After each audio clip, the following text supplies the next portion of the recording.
वसुदेवाची मूर्ती आहे. कृष्ण वसुदेवाच्या मांडीवर बसलेला आहे.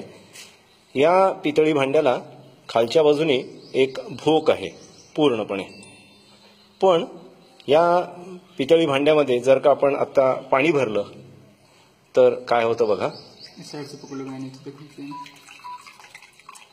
आता हे त्याच्यामध्ये पाणी टाकतात. आता काहीही ते पाणी थेंबर सुद्धा खाली जात नाहीये.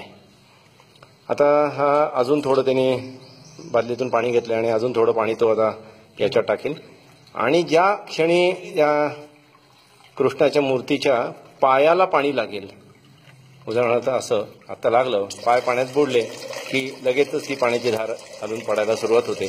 त्याच्या आधी हे पाणी पडत नाही. आणि आता हे पाणी जरी त्या पायाच्या पातळीच्या खाली गेलं तरी सुद्धा हे पाणी थांबत नाही. आता पूर्ण भांड रिकामं होईल तोपर्यंत हे सगळं पाणी आहे तसंच पडत राहील.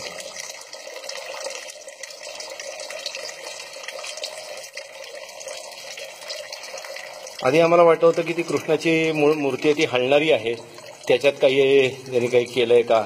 पण ती कृष्णाची मूर्ती पूर्णपणे त्या वसुदेवाच्या मूर्तीपासून वेगळी होते. हे असं होतं. पण याची काय यंत्रणा आहे, काय रचना आहे आतमध्ये, हे आत्ता तरी काही सांगता येत नाहीये. पुन्हा एकदा ते पाणी घालतायत बघा. थेंबर सुद्धा पाणी जात नाहीये.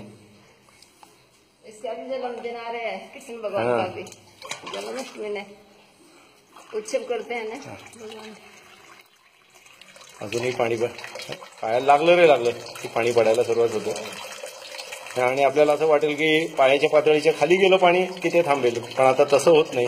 आता हे पाणी पूर्ण संपल्यानंतरच, भांड रिकामं झाल्यानंतरच ही धार पाण्याची जी आहे ती थांबेल.